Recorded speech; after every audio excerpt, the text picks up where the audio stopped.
Donc, dans ce numéro-là, ça vous dit que dans une entreprise, le rapport homme-femme chez les employés est de 3 pour 4. S'il y a 672 hommes, combien y a-t-il d'employés? Donc, en fait, ce que ça veut dire un rapport homme-femme de 3 pour 4, ça veut dire qu'à chaque fois qu'il y a 3 hommes dans une pièce, bien, ça veut dire qu'il y a 4 femmes. Donc, ça ne veut pas dire qu'il y a 3 hommes dans l'entreprise ou 4 femmes dans l'entreprise, parce que ça, c'est un rapport qui est réduit. Fait que, par exemple, il pourrait avoir 6 hommes et 8 femmes, parce que ça respecte le rapport 3 pour 4. Il pourrait y avoir 30 hommes et 40 femmes, parce que ça respecte le rapport 3 pour 4.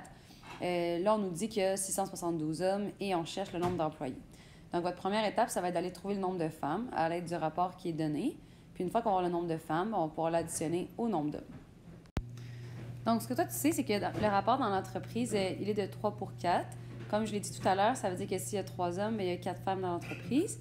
Nous, ce qu'on sait cette fois-ci, c'est qu'on a 672 hommes, donc on cherche le nombre de femmes. Il y a plusieurs façons de résoudre ce problème-là.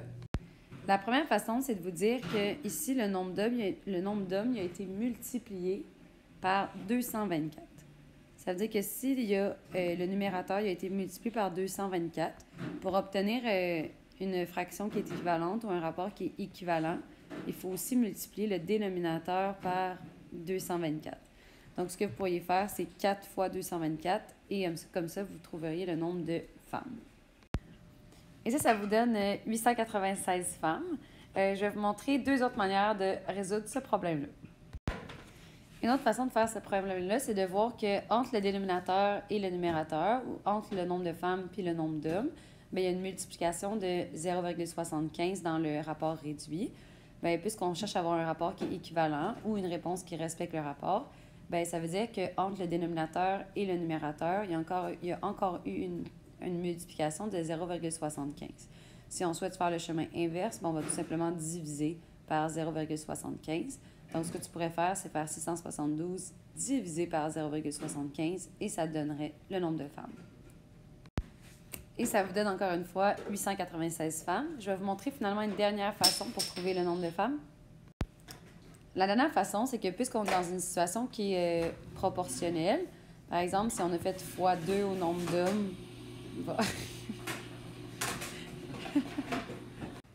donc, ce que je disais, je m'excuse pour le bruit, c'est que si on a fait x2 au nombre d'hommes, il faut faire x2 au nombre de femmes. Si on a fait x3 au nombre d'hommes, il faut faire x3 au nombre de femmes.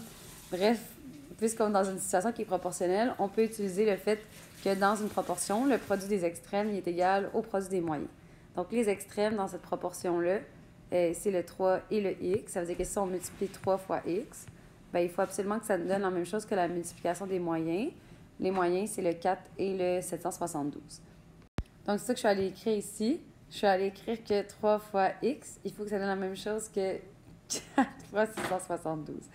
Maintenant, ce que je vais aller faire, c'est la multiplication entre le 4 et le 672. Des chiffres. Bien, moi, je l'ai fait avec ma calculatrice, mais peut-être qu'il y en a d'entre vous qui sont vraiment forts puis qui sont capables de le faire mentalement. Rendu là, il faut faire 2688 divisé par 3. Et, surprise, on obtient encore une fois notre 896. Parce que quand je vous montre 2 façons de faire ou 3 façons de faire quelque chose, ça donne tout le temps pareil. Et maintenant qu'on connaît le nombre de femmes, on va pouvoir trouver le nombre total d'employés parce qu'on va pouvoir additionner le nombre d'hommes avec le nombre de femmes. Donc, tout ce qu'il vous reste à faire, c'est la petite addition. Je m'excuse pour la lave-vaisselle. Donc, c'est ça, je ne la ferai pas pour vous, là, vous êtes capable. Une belle petite addition. Au revoir.